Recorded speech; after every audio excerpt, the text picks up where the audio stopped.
Tu és o Rei exaltado nos céus e na terra. Nos céus, as hostes te louvam, os anjos te louvam, te adoram, em todo o tempo, dizendo: Santo, Santo, Santo, Santo.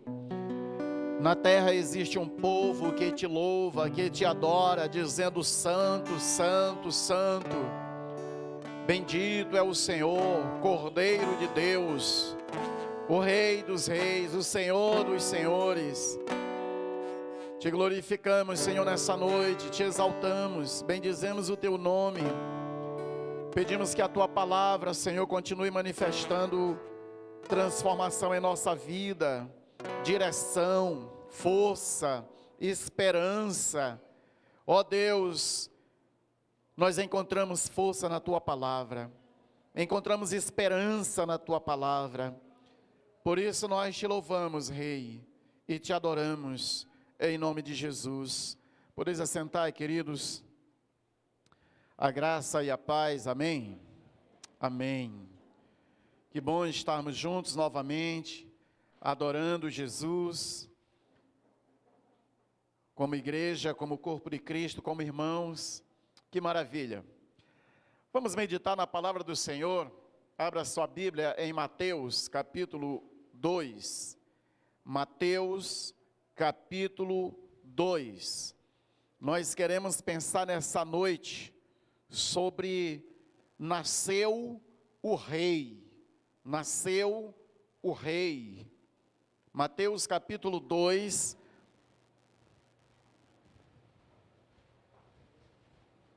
Vamos ler do versículo 1 até o versículo 10. Você está cansado de estar em pé? Não, né? Você pode se colocar de pé novamente? Vamos ler a palavra de Deus em pé, em reverência a esta santa palavra. Mateus capítulo 2. Tendo Jesus nascido em Belém da Judeia, em dias do rei Herodes, eis que vieram os magos do Oriente a Jerusalém, e perguntavam: onde está o recém-nascido rei dos judeus? Porque vimos a sua estrela no Oriente, e viemos para adorá-lo. Tendo ouvido isso, alarmou-se o rei Herodes, e com ele toda a Judeia, toda Jerusalém. Então, convocando todos os principais sacerdotes e escribas do povo, indagava deles onde o Cristo deveria nascer. Em Belém da Judeia, responderam eles, porque assim está escrito por intermédio do profeta: e tu, Belém, terra de Judá, não és de modo algum menor entre as principais de Judá, porque de ti sairá o guia, que há de apacentar o meu povo, Israel. Versículo 7. Com isto, Herodes, tendo chamado secretamente os magos, inquiriu eles com precisão quanto ao tempo em que a estrela aparecera. E enviando-os a Belém, disse-lhes: ide, informar-vos cuidadosamente a respeito do menino, e quando tiverdes encontrado, avisai-me, para eu também ir adorá-lo.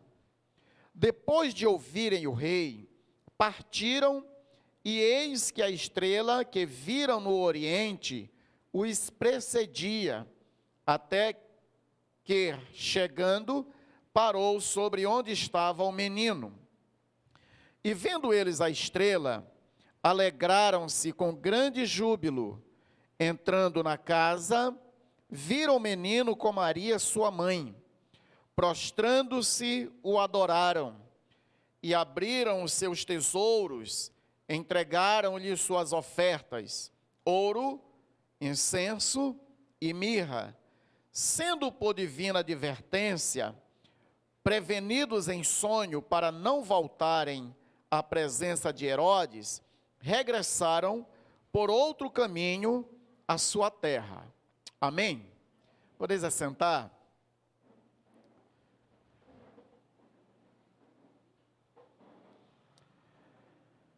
É uma história bem conhecida. Este mês nós estamos falando a respeito de Jesus, o Verbo encarnado, e toda a mensagem nós estamos falando a respeito dele. E quando nós olhamos para essa história, a história dos magos que visitaram Jesus, parece uma história tão natural para a gente, que já está escrito, a gente já leu, já ouviu falar, muitas pessoas já contaram. Pelo Natal, pelo período do Natal, muitas pessoas falam. E esses homens que apareceram para seguir essa estrela e chegar até Jesus, eles vieram de muito longe. Eles não estavam seguindo uma historinha, um conto de fadas. Para aqueles homens, para aqueles magos, era algo que iria acontecer. Essas histórias no Oriente, elas eram muito comuns a respeito da vinda do Messias. Muita gente o esperava. Havia uma expectativa no coração das pessoas a respeito da vinda do Messias. Na época do imperador Vespasiano, Suetônio pode escrever o seguinte: estava estabelecida e difundida em todo o Oriente a antiga crença de que por aquela época seria o destino dos homens da Judeia governar o mundo. Então existia uma história, uma crença antiga. Não sei quantos já assistiram filmes, alguns filmes históricos assim, de que sempre existe uma lenda, né? Sempre existe uma história, sempre existe contos de que vai aparecer um governante, que vai libertar o povo. Essas pessoas do Oriente, eles tinham isso. Eles tinham na sua crença de que um homem ia se levantar, e especialmente um homem da Judeia iria se levantar para governar o mundo. Tácito, ele escreve também o seguinte: havia a convicção de que nesta época o Oriente cresceria em poder, e os governantes de origem judia adquiririam um império universal. Esses são historiadores dos primeiros séculos, que escreveram antes mesmo de ter conhecimento do Novo Testamento, daquilo que aconteceu e que foi escrito. A história daqueles dias já contava a respeito dessa expectativa, dessa vinda de um governante universal. Os judeus tinham uma crença de que, por aquela época, um de sua raça se tornaria governante de todo o mundo habitado. Joséfo escreve isso também nos primeiros séculos. Então essa era uma crença, não uma lenda, mas esses homens, e muitos deles que criam na palavra de Deus, e olhando para o povo judeu que cria nas Escrituras, criam nas profecias, eles sabiam que um dia iria levantar-se um homem, um governante, para libertar Israel. Israel estava sob o domínio de Roma, e eles desejavam muito a sua libertação. Desejavam muito que viesse um homem, um rei, um absoluto, um governante, que viesse tirar eles de debaixo do jugo de Roma. E todos eles estavam aguardando. E quando nós olhamos já no Novo Testamento, falei na mensagem passada, para Simeão, Simeão estava aguardando esse homem. Ana, de 84 anos, viúva, estava aguardando esse homem. Sempre houve um remanescente na história, aguardando esse rei, esse homem que iria se levantar, iria governar Israel e viria libertar o seu povo. Era profecia, e essa profecia teria que se cumprir. O nascimento de Jesus foi um fato que a eternidade planejou. Antes que houvesse céus, antes que houvesse terra, anjos, astros no firmamento, não foi a queda do homem que provocou o nascimento de Jesus. O seu nascimento foi gerado pelo Eterno, e isto ocorreu para a redenção. Já havia sido predito, já havia sido prenunciado, profetizado, as pessoas estavam aguardando, havia uma expectativa, mesmo que depois de muitos e muitos anos. Só do Antigo Testamento para o Novo Testamento, 400 anos. Em 400 anos não se ouve a palavra, assim diz o Senhor, mas sempre houve uma linhagem de pessoas, um remanescente, aguardando esse rei, aguardando Jesus. Como aprendemos no Antigo Testamento, anuncia o fato de que o Filho de Deus nasceria. Os profetas falaram em nome de Deus, e a história é escrita para anunciar este tempo. Hernandes Dias Lopes, ele diz que Jesus é o personagem mais paradoxal da história. É o mais amado e o mais odiado. Ele era esperado por todos, mas ao chegar, ele se tornou o ser mais amado do universo. Quem ama Jesus aqui? Olha só, hoje a gente se reúne porque ama Jesus, mas ao mesmo tempo é o ser mais odiado que existe. Se existe alguém odiado, Jesus, ele está em primeiro lugar. Ele é mais odiado do que Hitler. Ele é mais odiado do que os piores assassinos. Sabe por quê? Porque os homens se deparam com ele, e alguns que veem nele a sua salvação, eles o amam. Mas aqueles que veem nele a sua perdição, eles o odeiam. Outros simplesmente o ignoram. Naquela época não era diferente. Muitos amavam a vinda de Jesus como rei. Outros odiavam a vinda de Jesus como rei, porque eles achavam que ele iria tomar o trono de Herodes, do rei. Outros, os religiosos dos grandes templos, aqueles que detinham a palavra de Deus, conheciam as Escrituras, simplesmente o ignoravam. Olhavam para ele como alguém que não tinha capacidade de redimir o seu povo. O menino que nasceu em uma manjedoura em Belém é a bússola do universo. Ele é a âncora da nossa esperança e o fundamento da nossa paz. Amém? Jesus recebeu honra, queridos, pelos de longe, mas recebeu hostilidade para os de perto.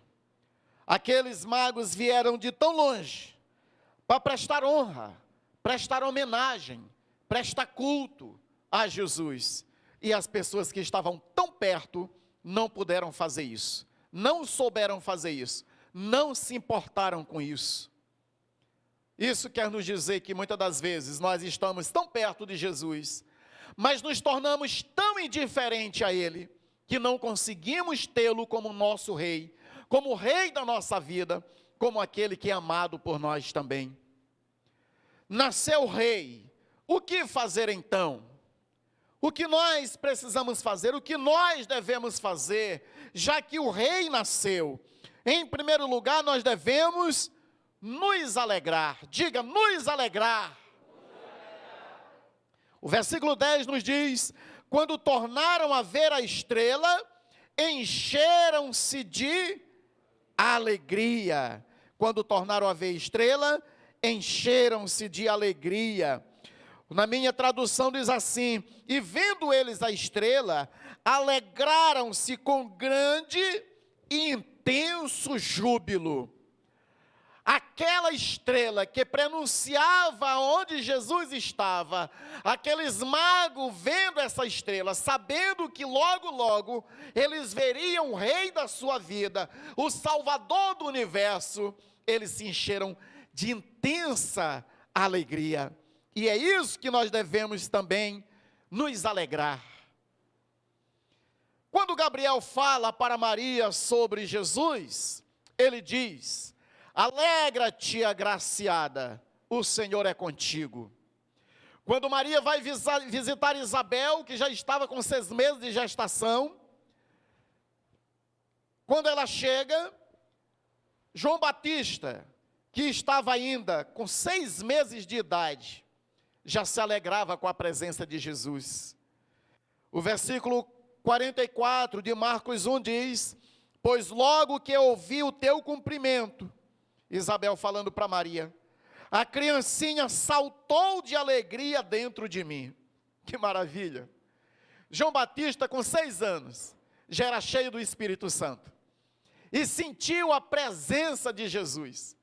Quando Maria chega, que ela fala com Isabel, sua prima, João Batista se estremece todo dentro de Isabel, porque reconheceu que ali estava o Salvador, ali estava o Rei da sua vida.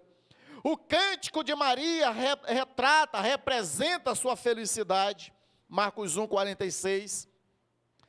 A minha alma engrandece ao Senhor, e o meu espírito se alegra em Deus, meu Salvador. Amém? O anjo diz aos pastores: não temais, porque vos trago boas novas de grande alegria para todo o povo. É que hoje, na cidade de Davi, vos nasceu o Salvador, que é o Cristo, o Senhor. Eu vos trago boas novas de alegria. Se essas pessoas se alegraram, nós também devemos nos alegrar com a presença de Jesus. Jesus é a fonte de toda verdadeira alegria. Jesus é a fonte de vida. Jesus é a fonte de felicidade. Se existe alegria no seu coração e no meu coração, é porque Jesus está aí, é porque Jesus está se movendo em você, é porque Jesus te tocou, é porque você vislumbrou essa estrela que aponta para Jesus. Aleluia. Muitos não se alegraram. Jesus, ele tinha despertado o ódio no coração de Herodes, só porque nasceu. Herodes já estava furioso.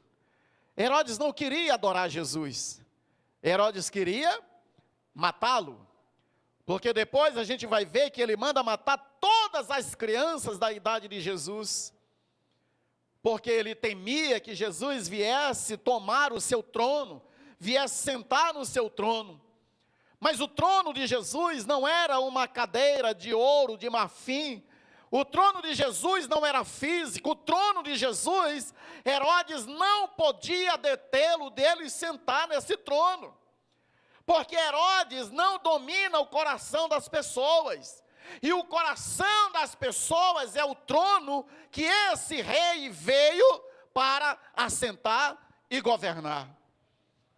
O meu coração, o seu coração, é o trono onde o rei veio assentar-se e governar.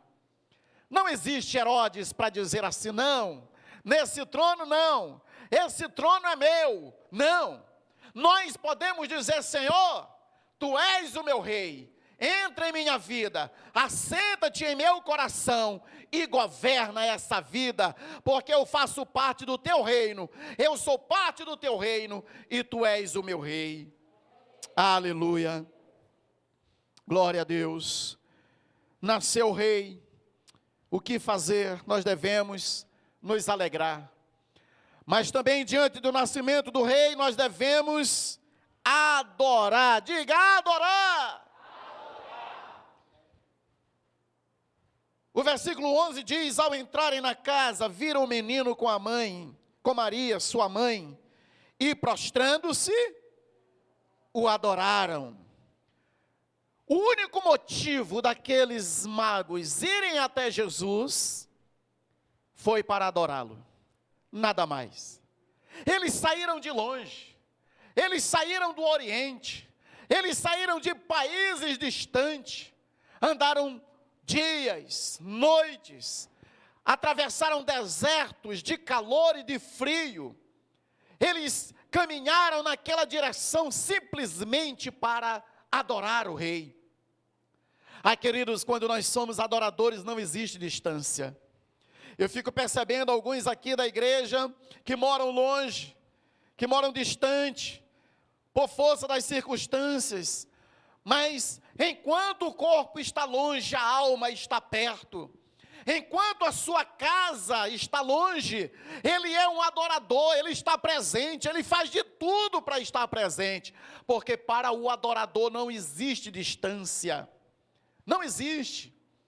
Aqueles homens adoradores viajaram quilômetros e quilômetros para adorar o seu rei, o Rei dos Reis, o Senhor dos Senhores. O versículo 2 diz: e perguntaram: onde está o recém-nascido Rei dos Judeus? Porque vimos a sua estrela no Oriente e vimos para adorá-lo. Aleluia. Quando eles encontraram Jesus, é a Ele que eles adoram. Eles não adoram a estrela. Não é a estrela que eles adoram. A estrela é apenas um instrumento de Deus para guiá-lo. Eles não adoram a Maria. Maria está lá com o menino. Mas eles não adoram a Maria, eles adoram a Jesus. Mesmo pequeno, mesmo ainda bebê, eles adoram a Jesus. E aqui, Jesus, ele já não era o recém-nascido. Alguns estudiosos dizem que ele já estava, talvez até com 1 ano de idade.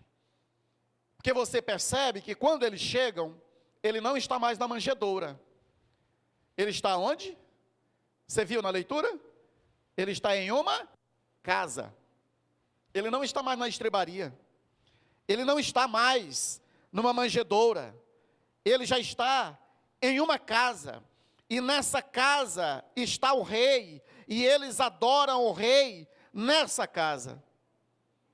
Qual é o Deus que domina hoje o espírito do Natal? Existe o espírito do Natal, né, que está se aproximando, os sininhos balançando, as estrelas estão piscando, os pisca-pisca estão aí, não é, nas casas. Nada de errado com isso, não acho nada de errado. A gente bota pisca-pisca aqui, né, nós vamos botar. Agora, se o nosso foco for o pisca-pisca, for as estrelas, for a árvore de Natal, for os presentes, for a estrela, nada disso, querido, é o foco. O foco não é essa estrela. O foco é a estrela da manhã. A estrela da manhã se chama Jesus de Nazaré. Ele é o nosso foco. Ele é que nós devemos adorar. Amém? Nesse espírito de Natal, onde o Deus do mundo são as compras, são as roupas novas. Triste daquele que passar o Natal sem uma roupa nova, não é? Eu tenho que comprar a minha roupa nova. Para quê? Para Natal. Não é nem para ele, é para Natal. Não, eu preciso comprar a roupa de Natal. Eu preciso fazer isso para Natal. E aí esse espírito de Natal revela tanta hipocrisia.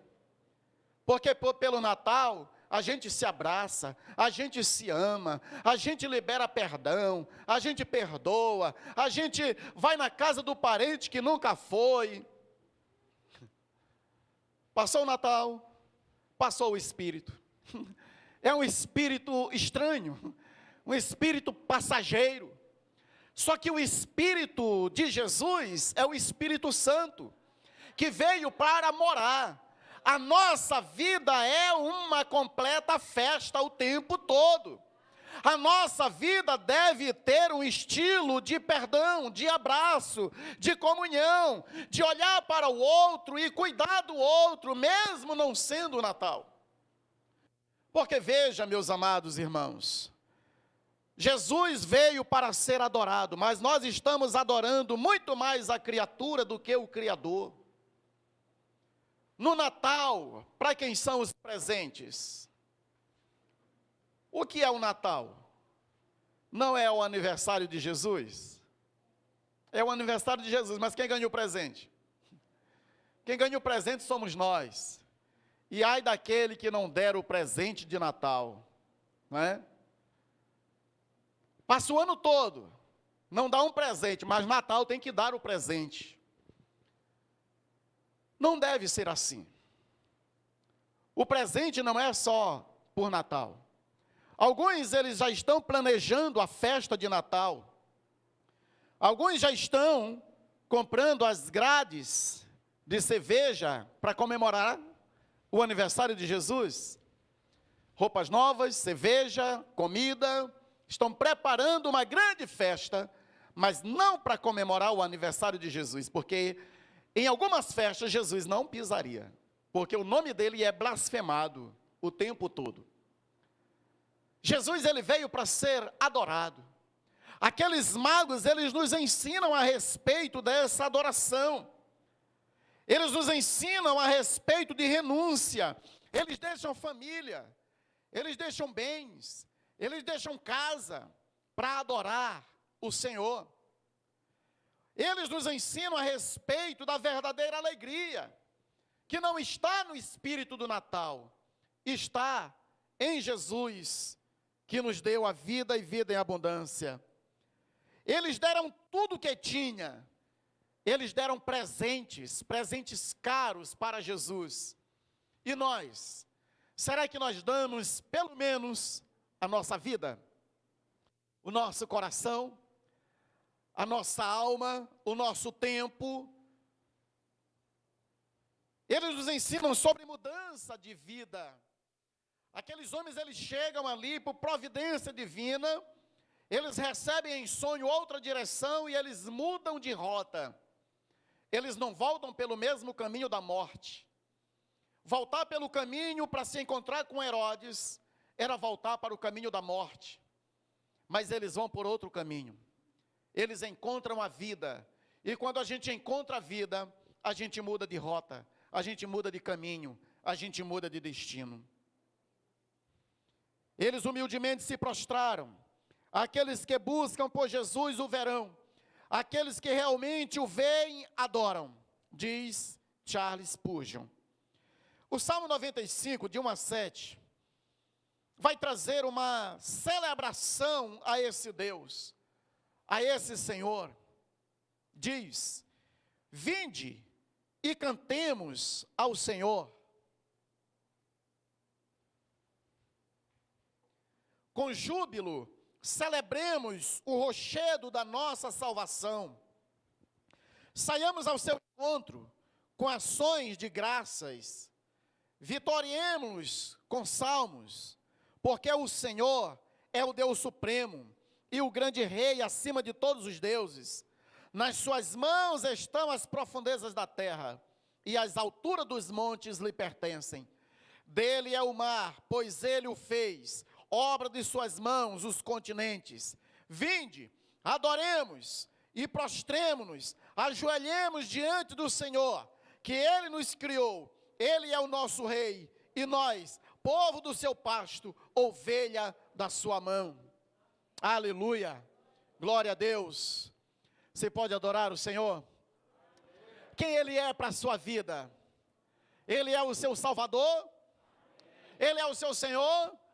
Ele é o seu rei, ele é a estrela da manhã, aleluia, ele é o profeta, ele é Deus criador, ele é o teu sustentador, ele é o teu provedor, não cansa não,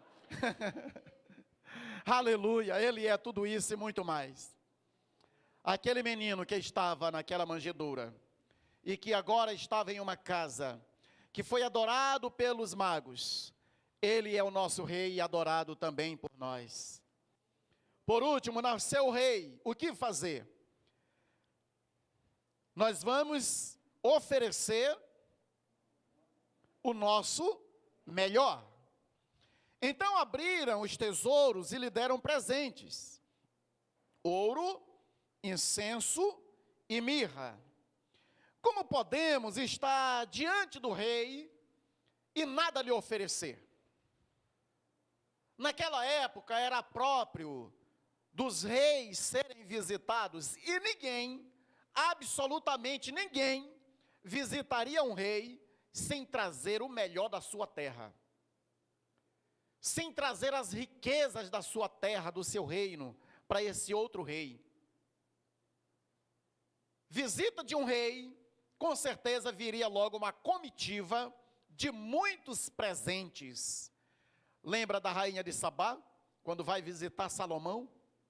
Ela leva muitas riquezas para Salomão. Esses magos, eles fazem também o mesmo, porque eles estão visitando não alguém de uma fábula, mas eles estão visitando o nascimento do maior rei, do rei dos reis, do Senhor dos senhores. E esses magos, eles levam o ouro. O ouro era presente de reis. E quando eles entregam o ouro para Jesus, quando eles ofertam, quando eles oferecem, eles estão reconhecendo que Jesus é o rei. E olha que Jesus é apenas um bebê. Isso significa muita fé daqueles homens. Isso significa crer nas profecias. Isso significa crer naquilo que estava escrito a respeito dele. Porque ele ainda não tinha feito absolutamente nada para ser reconhecido como rei. Mas aqueles homens o reconhecem como rei. E o ouro era um presente que se dava aos reis. O incenso era um presente de sacerdotes. Rei, agora sacerdote, eles reconhecem Jesus como aquele que era um sacerdote. O sacerdote é aquele que abre caminho para a presença de Deus. O sacerdote é aquele que se colocava entre o povo pecador e o Deus Santo. É aquele que intercedia pelo povo diante de Deus. É aquele que sacrificava os cordeiros sem defeito diante de Deus, para que Deus perdoasse o pecado do povo. E esse era o papel de Jesus, e ali eles já estavam reconhecendo isso, que Jesus era o sacerdote, era aquele que estava abrindo caminho aos homens para Deus. Sacerdote significa pontifex, que significa construtor de pontes, e foi exatamente isso que Jesus veio fazer, ser ponte entre nós e o Pai, porque nós estávamos longe. Jesus, ele é o rei, e agora eles apresentam ouro para o rei, incenso para o sacerdote e mirra. O que era a mirra? Para que servia a mirra? A mirra servia, era um unguento muito cheiroso, que servia para o embalsamento de um corpo. Eles já estavam prenunciando ali que aquele rei e aquele sacerdote iria morrer pelo pecado do povo. Ele seria o salvador através da sua morte. Quando eles entregam a mirra, eles estão dizendo: olha, aqui está o unguento para o embalsamento do seu corpo. Incrível, porque no dia da morte de Jesus, o que eles colocam sobre a cabeça de Jesus? Eles colocam: este é Jesus, o quê? O rei dos judeus. Eles não sabiam o que eles estavam fazendo, ou estavam cumprindo ali a profecia, de que aquele rei estava morrendo. Ainda disseram: não coloca, que este é Jesus, o rei dos judeus. Coloca, ele diz, não. Este é Jesus, o rei dos judeus. Se alguém estava escarnecendo de Jesus, o chamando de rei, por outro lado, eles estavam profetizando e cumprindo a profecia de que aquele rei estava morrendo para salvar a humanidade. Não somente os judeus, mas todo aquele que viesse a crer nele, tanto na época quanto hoje. Você crê nesse rei? Amém? Se você crê nesse rei, ele é o teu salvador. Ele morreu pelos teus pecados e pelos meus pecados. E hoje, ele deseja me salvar e te salvar. Ele é o nosso rei. O rei Jesus, o rei dos reis, Senhor dos senhores. Ele veio para nos buscar. Amém? Que Deus aplique essa palavra no meu coração. e no seu coração também. Vamos orar. Feche seus olhos, ponha a mão no seu coração.